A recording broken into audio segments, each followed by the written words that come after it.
So, did you finally go after that Bob feller? Well, I heard word he was in Kansas with John Wesley Hardin. So that's where I went. Where in Kansas? Abilene. Why do you ask, Ben? No reason. Was Hardin as fast as Ringo? Ringo was fast, but John Wesley was as fast as the devil himself.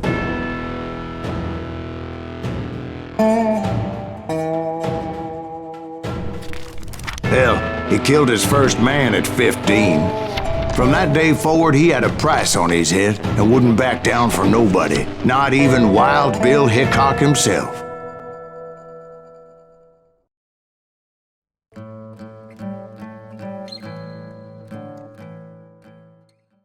I dodged death many a time, and that night in Abilene was no different.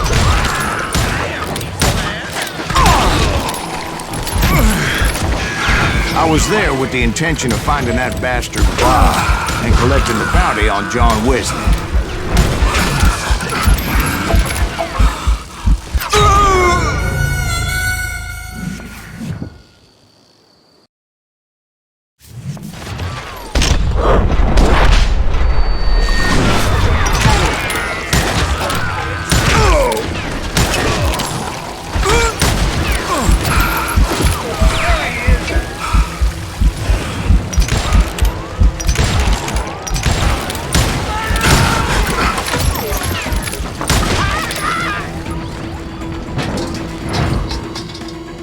I thought the Texas Rangers got Hardin. Yeah, that's what they want you to believe. It was cold and a witch's tit and a brass bra that night as I fought my way past his loyal compadres.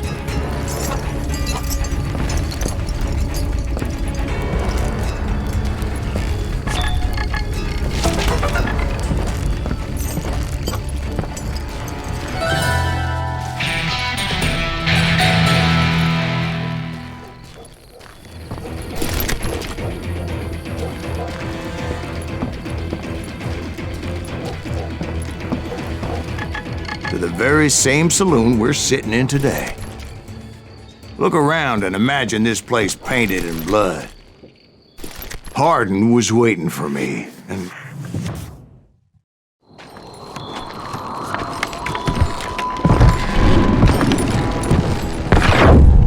Wait, I'm jumping the gun here. Let me back up and give you some background on this sumbitch. He deserves that much. Don't you think so, Ben? John Wesley Hardin was a killer. By the end, he confessed to taking the lives of 42 men. He was a bona fide folk hero by then, and had amassed a gang of armed miscreants and other assorted thugs. He and his men set up camp outside of town, and I was hoping Bob was among them. Damn it! That son of a bitch! They didn't ask why I was there. They knew. And most of them were wanted as well. I figured Hardin was here somewhere, but to get to him, I'd have to get past his gun hands. I had to spill a lot of blood to find out Hardin wasn't in that camp. He was carousing in town with his closest friends. Hardin's boys apparently didn't want me to reach the bull's head. Some were hightailing it into town to inform their Hefe of my unwelcome presence. Well, that's a first.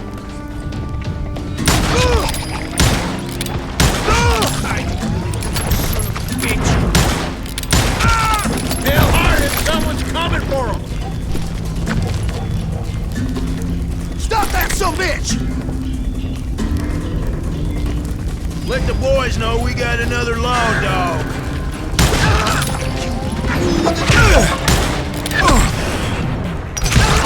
I wondered if Bob was among them.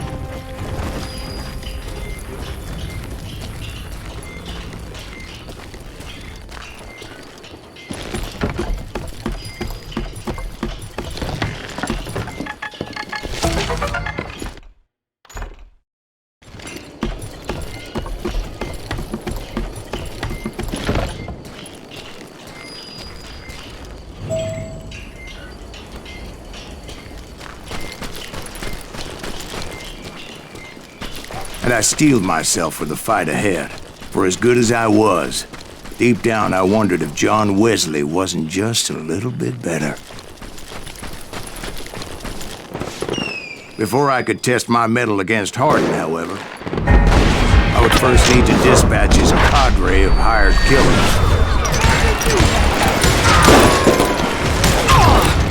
Most of these degenerates were beyond redemption, but John Wesley might have been a different story.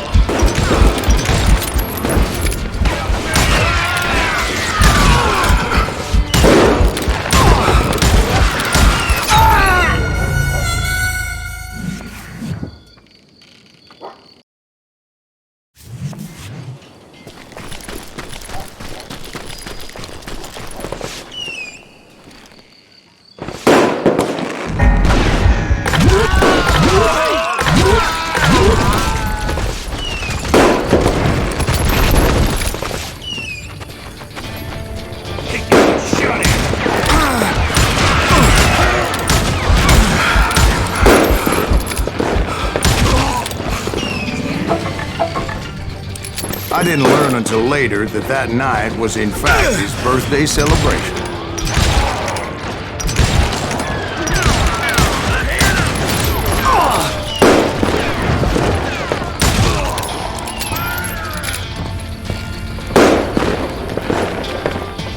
God damn him!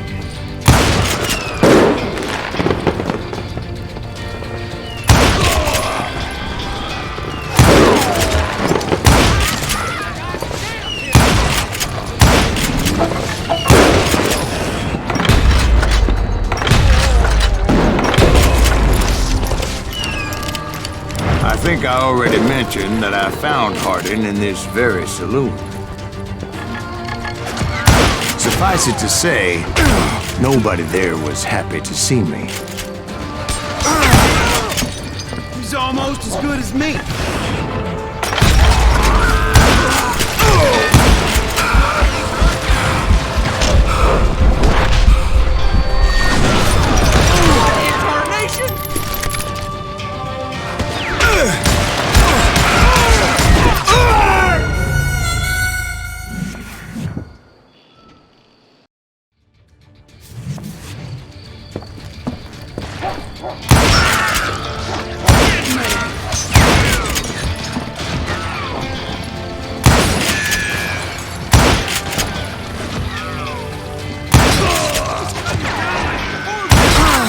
In fact, I felt a certain hostility.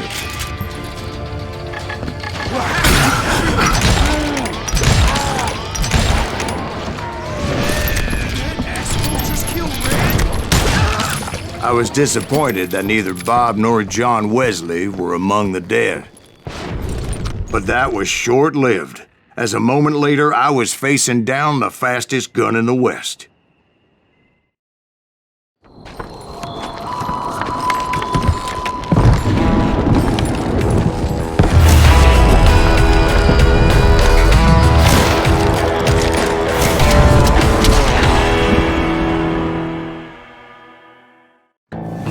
I felt a bolt of adrenaline, or maybe that was fear. He was well known for his tricks, and I knew I'd need my own if I was ever to defeat him.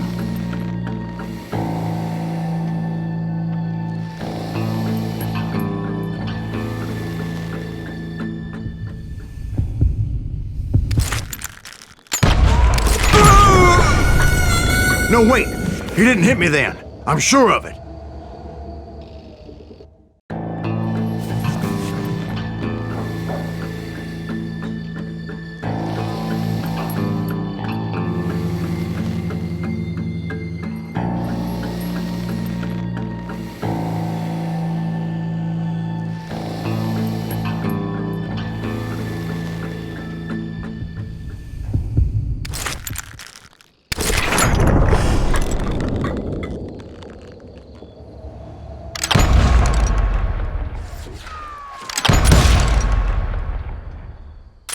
That man was faster than greased lightning.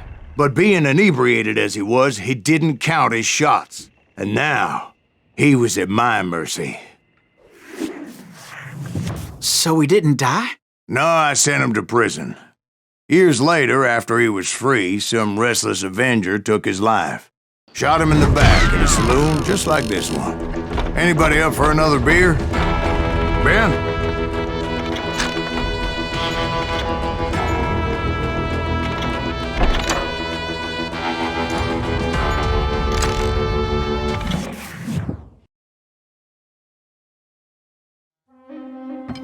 Thank you, darling. Yeah, some say revenge is a dish best served cold. So whatever happened to that Bob guy you were after? Personally, I'd like to hear some of your other adventures. Like, I don't know, did you ever go toe-to-toe with a red man?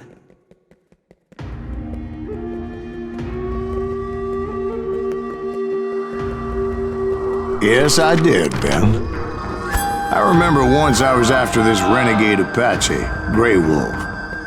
Strangely enough, revenge was also his primary motivation.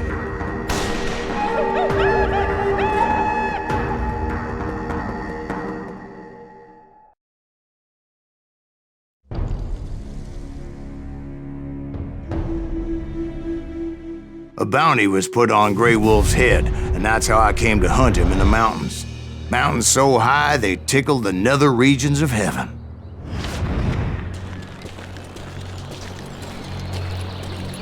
Grey Wolf was a Chiricahua Apache medicine man who had led a war party in revenge for a massacre against his people. The U.S. Army had attacked his tribe during his daughter's sacred sunrise ceremony, and the slaughter was unspeakable.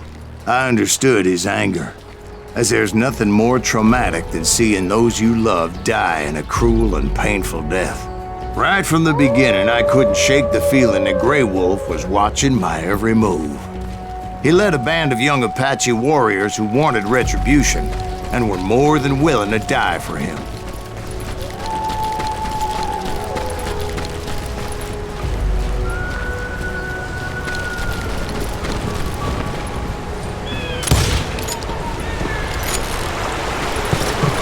They saw me before I saw them.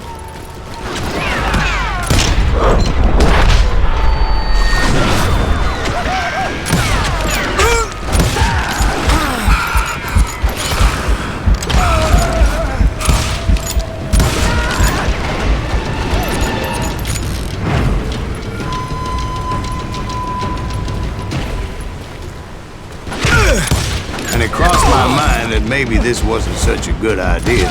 But now that the shooting had started, there was no backing down.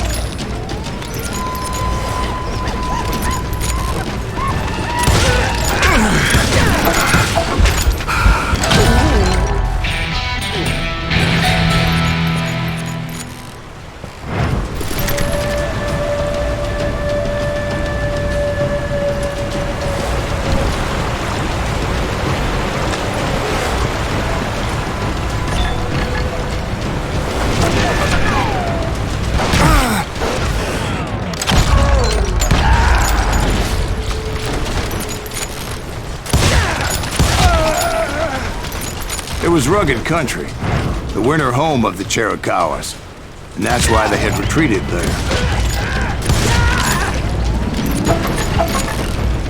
I admit to having some regrets about going after them, but then again, I got a lot of those.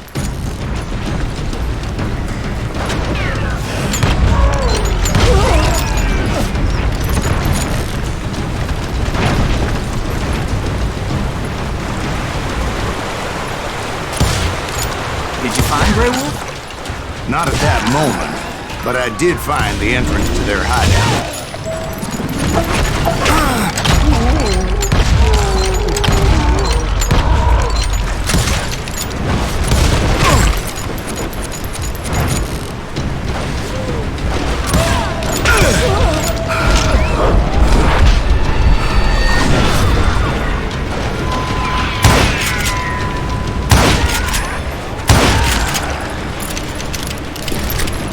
A deep crevice that led to a deeper cave. Don't tell me you went in there. Yeah, but it's not out of bravery so much as pure, angry cussedness.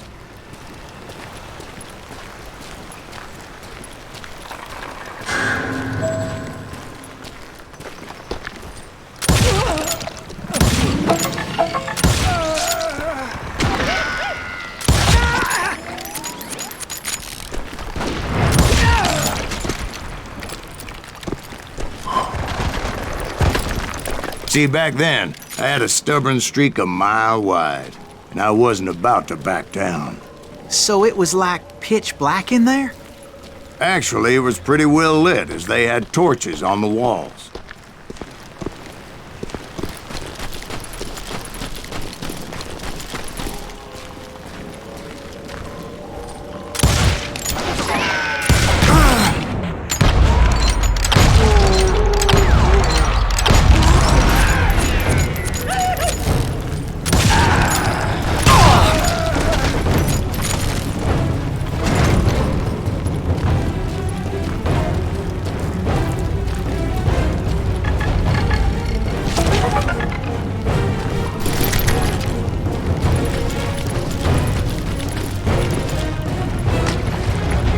How big was his cave? Big as hell, Ben. Chiricahua had hid out there during the Indian War.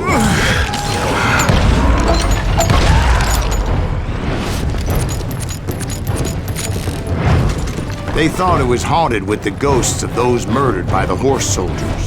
The cave was haunted with dead Indian ghosts? To be honest, I was more concerned with the live ones than the dead ones.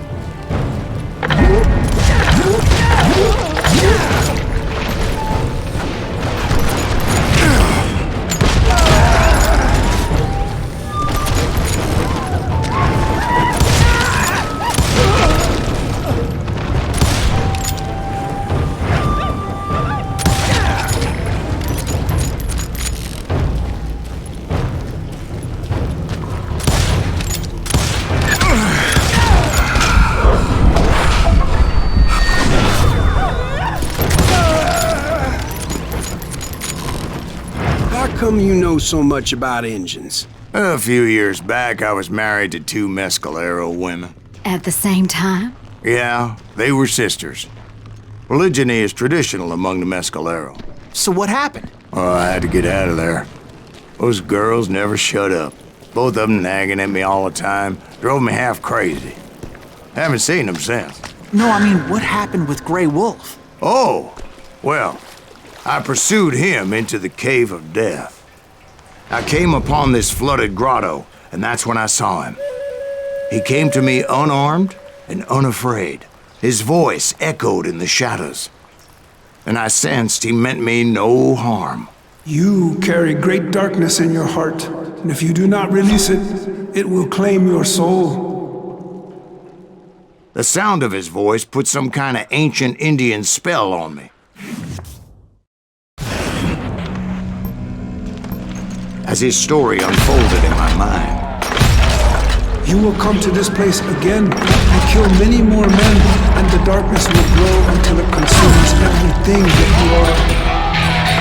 The soul would have no rainbow if the eye had no tears. he said I was a great warrior, a coyote man, unequaled by any other pale-faced warrior, or something like that. The snakes will bite shadows of your past until a venom poisons your heart, and an echo of the song of the dead summons the spirits deep from within the mountains.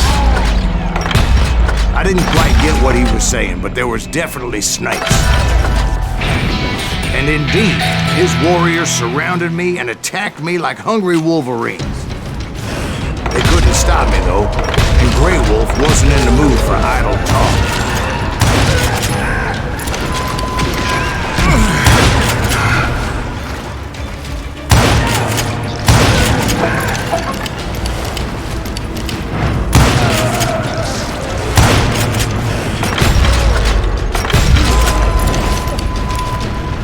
I swear I couldn't see any way out of this trap.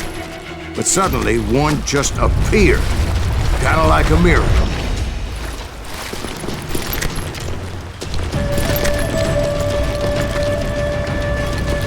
I felt like I would be lost in that damn cave forever. Finally, I found myself back outside, perched on the edge of a precipice, overlooking a thundering whitewater river. To get where I was going required several leaps of faith, but no way in hell I was turning back. I chased after him, determined to make him explain the meaning of all that mumbo-jumbo. Mumbo-jumbo is right. Are you making this all up as you go? A few details may be fuzzy, brother, but I am relating exactly what happened. There were dozens of Apache warriors aiming at me from on high. Dozens? Well, maybe not dozens, but there was a lot of them. At least 3 or 4. Well, more than that, little lady.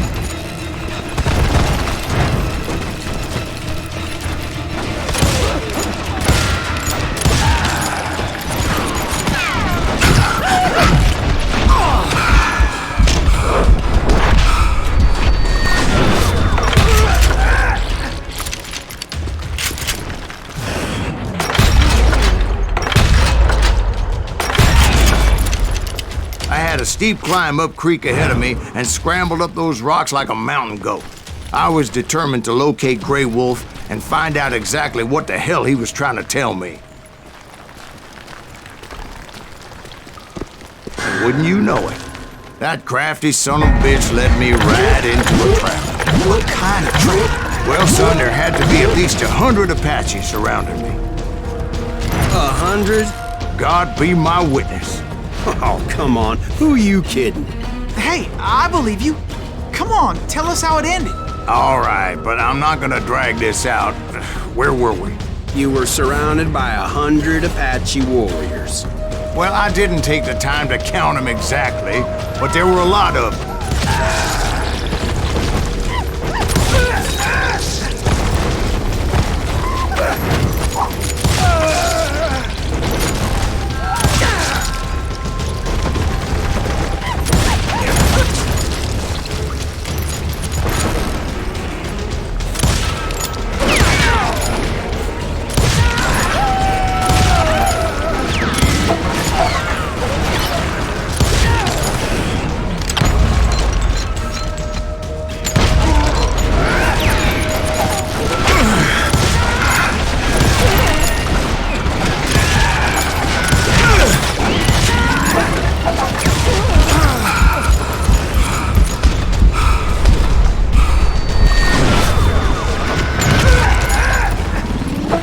And in the end, a path appeared before me that I had not seen before.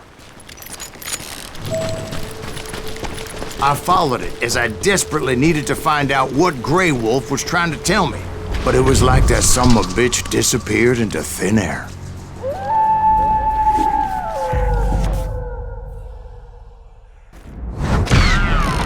Never did find him.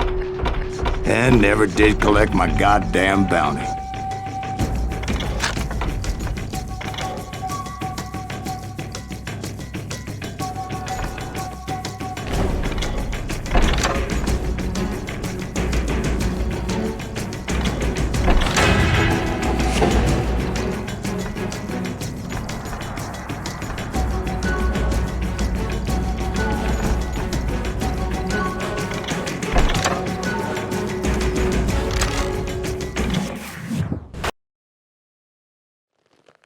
Thank you, darling. It's interesting how the truth can sometimes seem might malleable, depending upon your point of view. Like how those dime novels make you out to be something you're not? Jack, don't be starting trouble. No, he's right. They do tend to exaggerate. Did they exaggerate your part in taking down the Daltons? Well, I was there in the flesh, boy, so I saw what happened firsthand.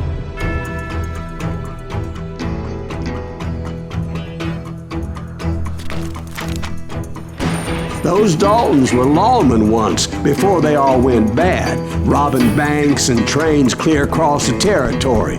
Until Coffeeville, of course. I was one of the citizens who took up arms that day. Fighting on the side of the right? I did my best, sir. We all did.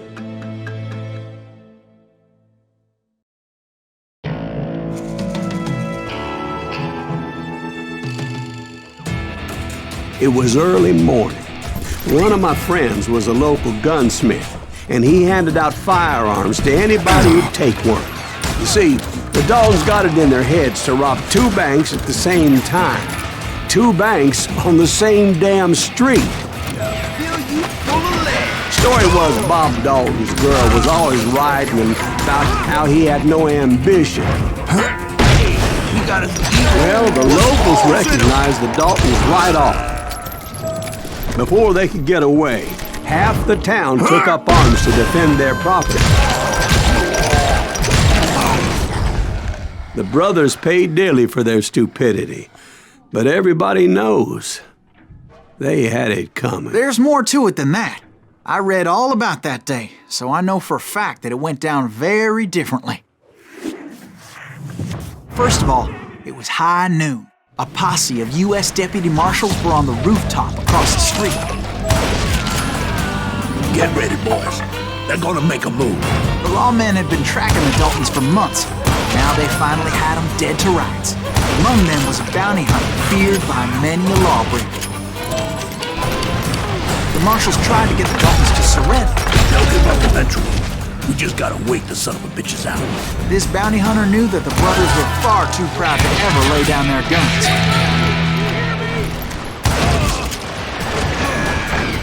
So he went in there alone to confront those criminals. One of the marshals shouted, "Where are you going? Are you crazy?" Hey, where do you think you're going, dumbass? That rifle's mine. He saw a way to get around to the back of the bank. Then he figured out how to hit the Daltons from a direction they weren't expecting.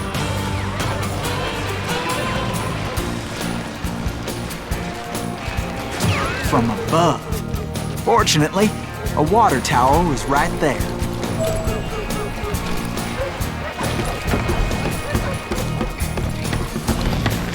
A moment later, he was climbing up a steep ladder, laughing at danger as he did.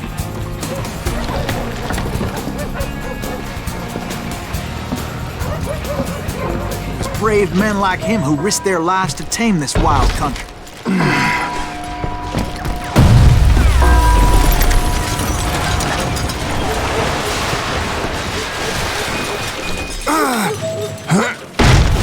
We've got company. Heroic men like him, who did what other men couldn't or wouldn't to make this country free.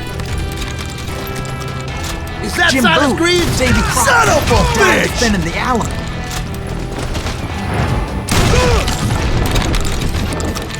This match is not.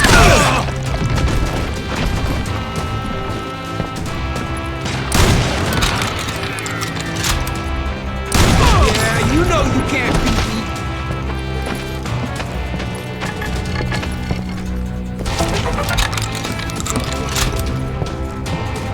Over there! Rule the day. That's Silas Greaves. What the hell? Blam! Blam! He came away victorious, taking down those thieving Daltons.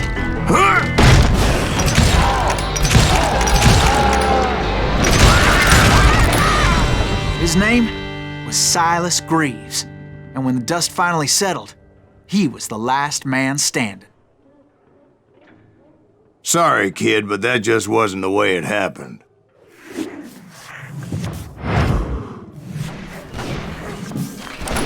It was early evening, not high noon. The Daltons blew up a safe, and were all set to hightail it out of there. I was late to the party, and Coffeyville was already up in arms.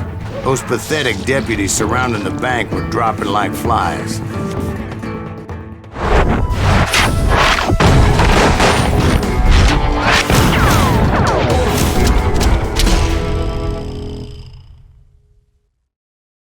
I had been tracking those jokers for months, waiting for them to do something reckless.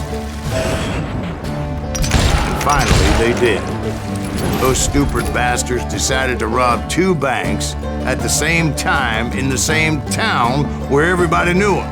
But they still had friends in Coffeyville.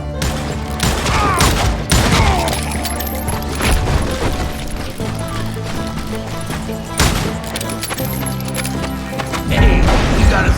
Holes in them! Those friends came after me like a pack of wild dogs, tooth and nail.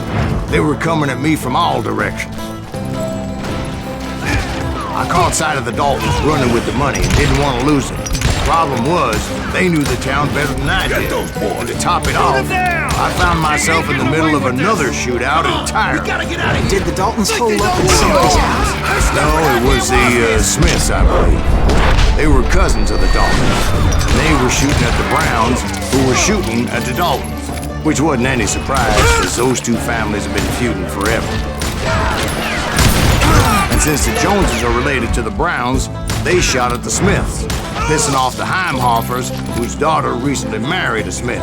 Well, bullets were flying every which way as all the old feuds in Kansas caught fire all at once. There was a hell of a lot of pissed off people in Coffeyville that day. But that's just the way life is sometimes. Shit happens.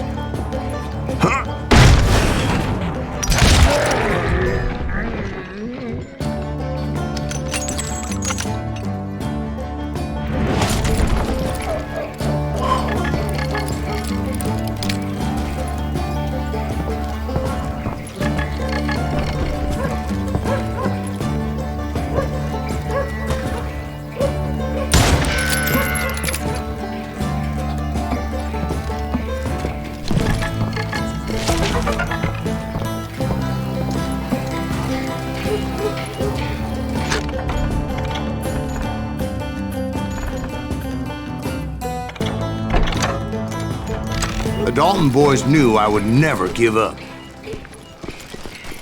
Those Daltons weren't the sharpest knives in the drawer, but they always stood together. They set a trap to slow me down and allow at least two of them to escape. The third brother stayed behind to plant me, just in case that trap of theirs didn't work.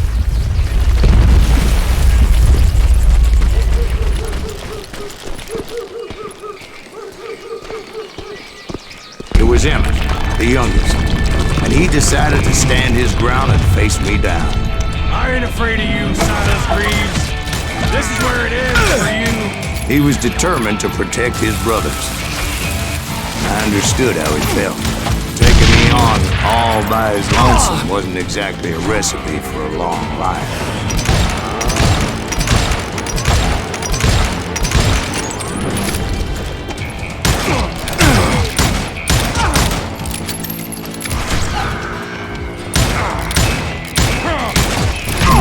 With the wrong damn Dalton.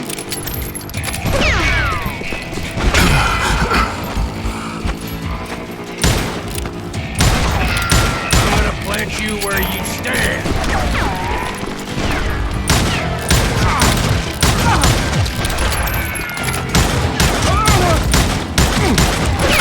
Send you to the bone orchard.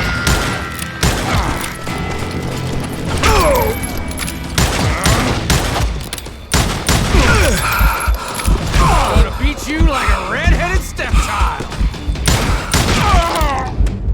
But Emmett Dalton survived the robbery in Coffeyville. He's the only Dalton who did.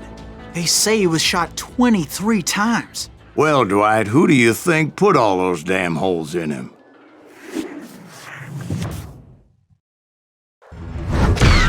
But I have to admit, that boy had grit.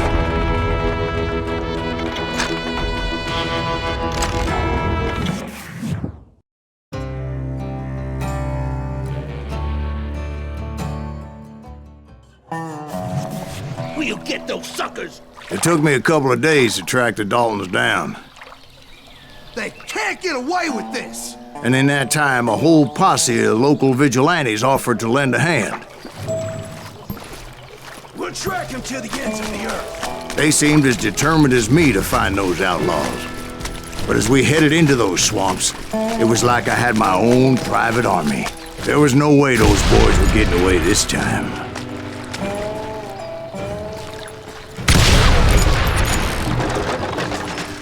It was early fall, right? Beautiful time of year. At least you had the weather on your side.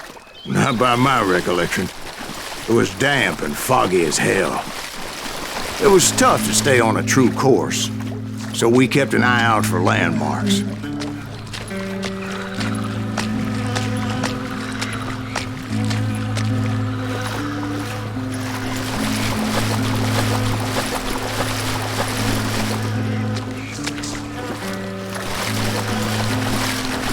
It was autumn.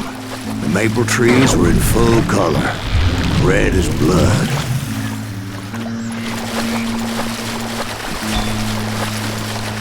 The rains that year were torrential, so the whole area was flooded. The vigilantes had spread out wide, and pretty soon I couldn't see anybody.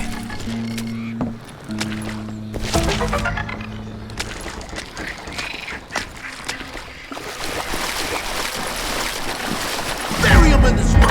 Plant them where they stand! Except for some bitches ahead of me wanting to do me harm. So I had to face them alone. I wondered why my compatriots didn't come running when they heard the shots. So did you find the Daltons? Not yet, but I did have the questionable pleasure of meeting a few of their friends. The boys had established quite a reputation by that time, so they attracted all manner of riffraff to their cause.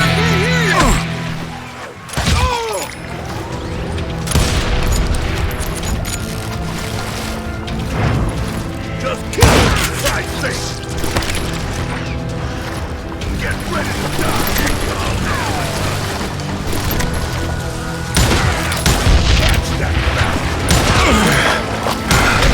Point being, I was under serious attack.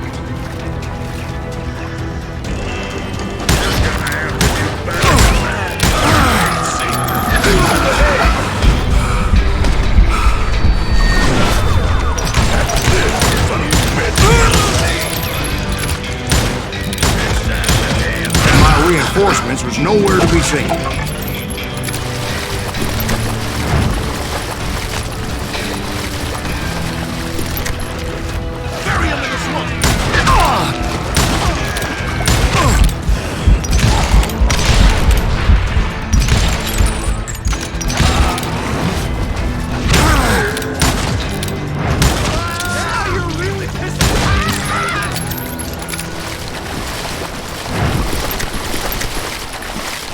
But luckily, a barn materialized as if right before my eyes. I scrambled up top to get a better view.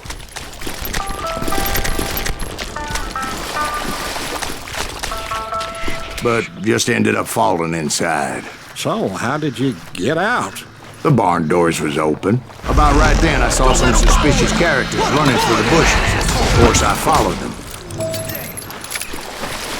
But that goddamn swamp was like a goddamn maze, and pretty soon I had no goddamn idea where I was. Steve? So I just started walking, and pretty soon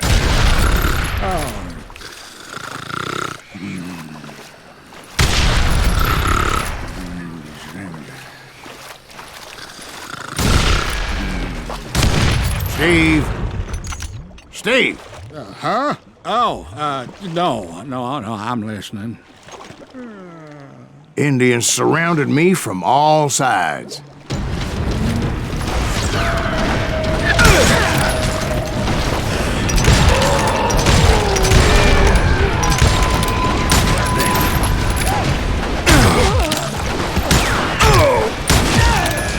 Indians? They were Indians. No. I just wanted to make sure Steve was paying attention. Now, where was I? You were following the Daltons through a swamp? That's right. See, Steve? Dwight's paying attention. No, I'm listening. I was just resting my eyes. So, where was I? The Daltons. Right. See, there's a reason so many outlaw gangs are made up of brothers. Being a brother is a very sacred thing. It's a bond like no other. Bounty hunters! Stop that, son bitch! So did you ever find the damn Daltons? Not yet, but I did find a few of their cousins. You cans breed like rabbits. Or Smiths or Heimhoffers or who knows what.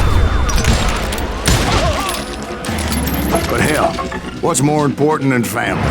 I bet Ben knows what I'm talking about.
I knew those Dalton boys were out there somewhere, standing together against anyone who would threaten them.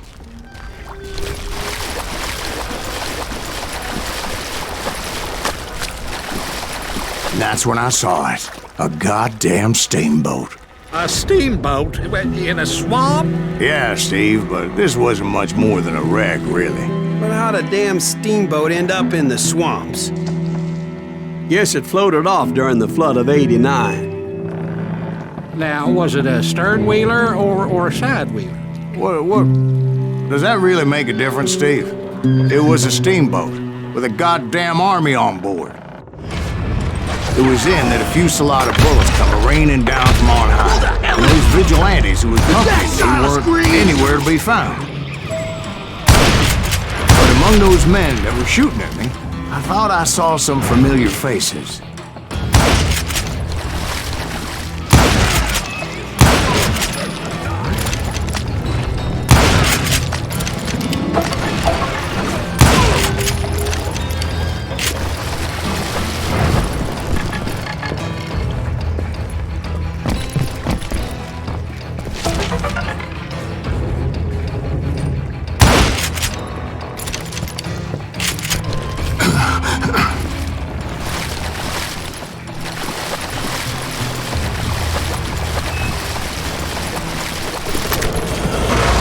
Somewhere up there, the Daltons were waiting on me.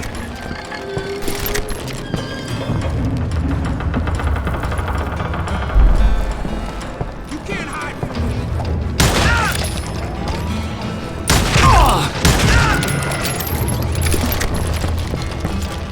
Sounds like you don't give up too easy. That's the kind of man I am, Ben. I set out to do something. I do it. Surrender just ain't in my nature. Plus, I'm stubborn as hell.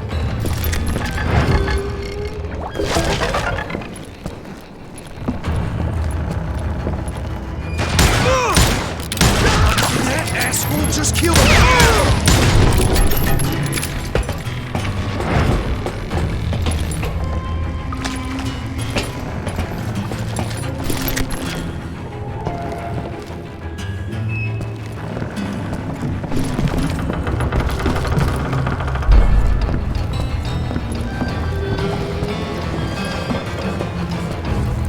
Right about then, much to my relief, the vigilantes finally arrived. Their leader motioned at a cabin in the middle of the top deck, pointing me directly at the Daltons. I finally had them, after months of dogged pursuit. But it turned out that they had me.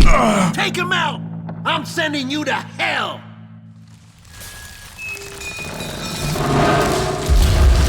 The Daltons had played me like a fiddle. After all this. Apparently, the vigilantes were on their damn payroll. They didn't just want to shoot me. They wanted to burn me alive. But finding my way out of a burning labyrinth proved to be quite a challenge. It was a riverboat, right? I mean, it's not like it was a goddamn ocean liner. Well, yeah, but I was in a Did you hear fight. about that ship that's gonna launch next year? Largest one in the world. We're talking about the Titanic. If you ask me, it's too blessed big. I don't think it'll even float. So anyway, Don't be stupid, Steve. They know what they're doing. They say that the Titanic is unsinkable. oh God, But getting back to that steamboat, how'd you get off it, Mr. Greaves? I took in a lot of smoke that day, so I admit my recollection might be a bit hazy. But somehow I managed to finally disembark. It was time to settle this once and for all.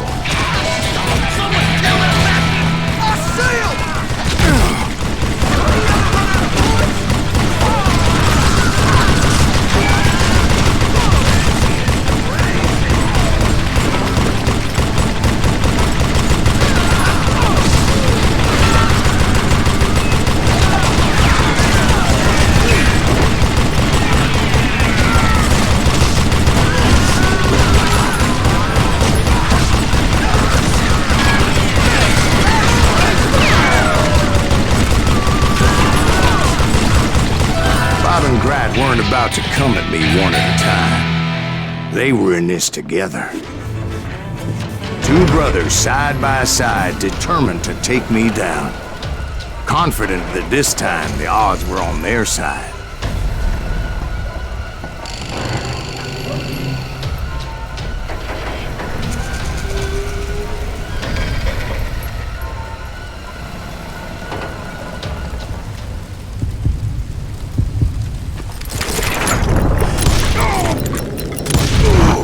They got it wrong.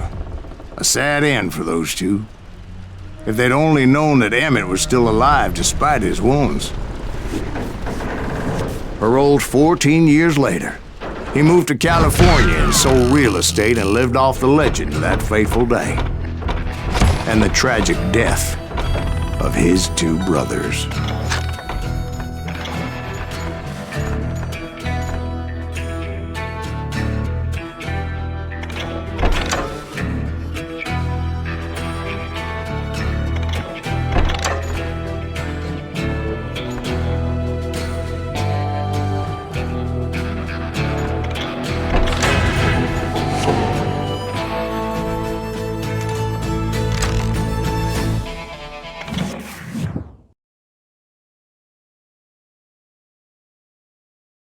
My own brothers died tragically as well, truth be told.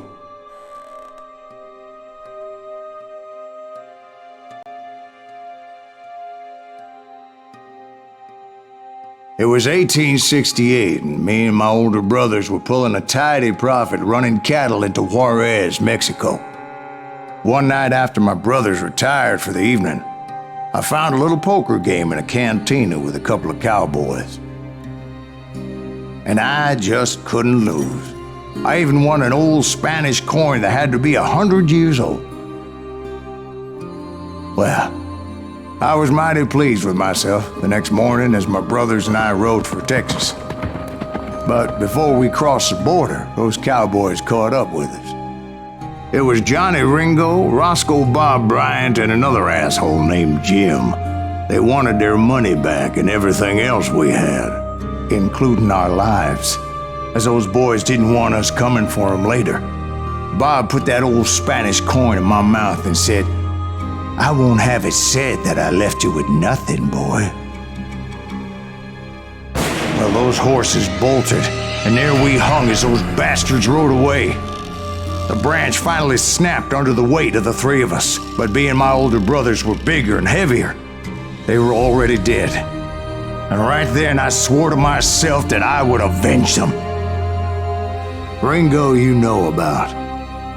But Bob eluded me until I heard he was riding with the Wild Bunch.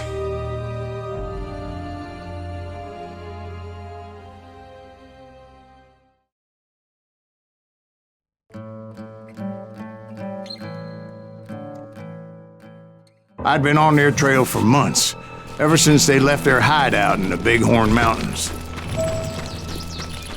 Led by Butch Cassidy, they were a loose association of outlaws who robbed banks and trains from Colorado to Montana. Among them was the Sundance Kid and that murderous hombre I was tracking, Roscoe Bob Bryant. They blew the bridge with the intention of forcing the train to stop. Well, I assumed the Wild Bunch was likely in the still intact part of the train high above. I was determined to make that sumbitch Bob pay for what he did to my brothers.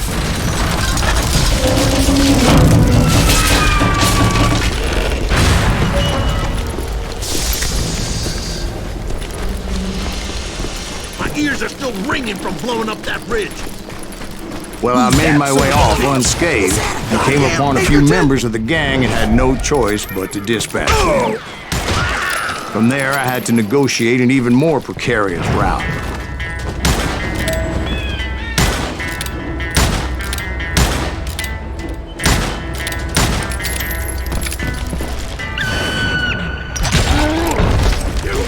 I jumped from the frying pan into the fire as the train was clearly fixing to fall. I had found the gang, but in order to find old Bob, I needed to fight my way forward past a whole passel of desperados. Outside, inside, any way I could, I made my way toward my prey. Well, what about the passengers? It was mostly a freight train, as I recall. There were no passengers aboard that day.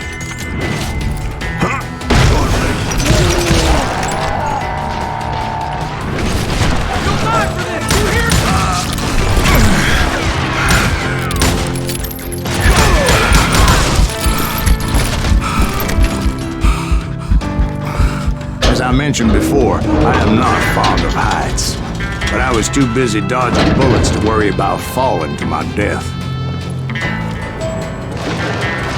Odds were I was likely to die that day anyway, so I was determined to take down as many of those bastards as I could.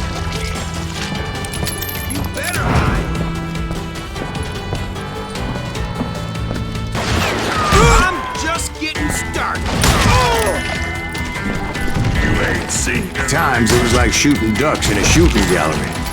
The only difference is these damn ducks shot back.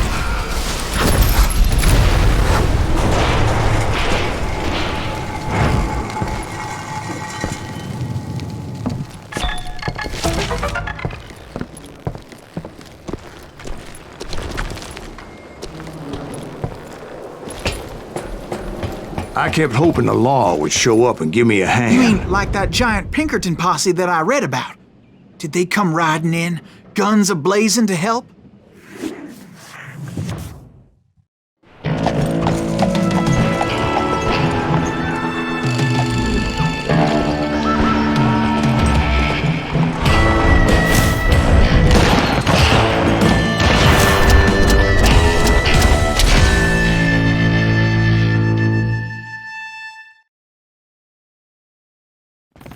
Help? From the Pinkertons? No, son. I had to fight the Wild Bunch all by my lonesome, as usual. Who the hell is that?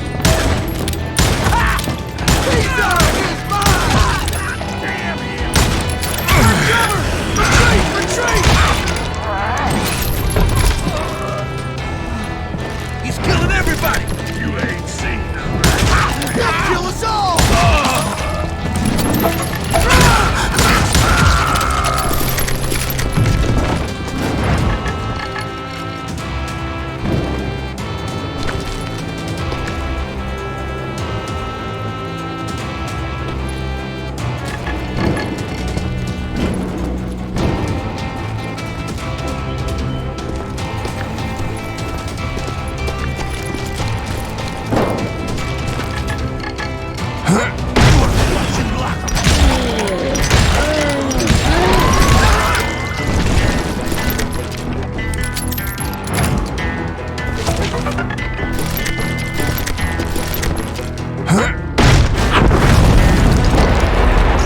Guess is those dime novels didn't portray this as it happened, did they? Only a few stragglers were left. I had to cut them down pronto if I was going to stay on old Bob's trail.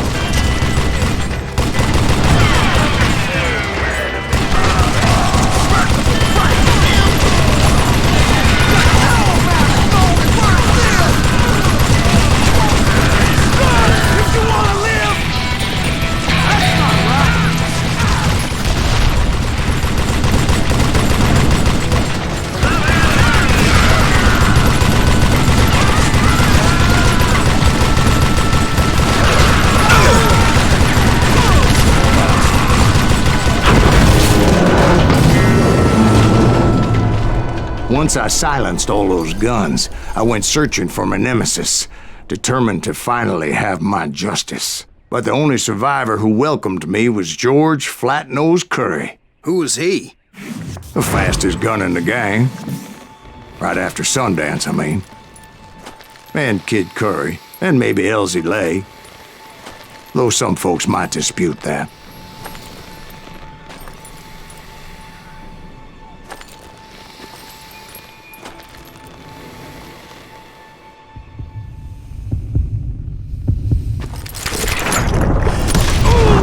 On that very same day, Butch Cassidy and the Sundance Kid decided to leave the Wild Bunch behind and decamped for South America.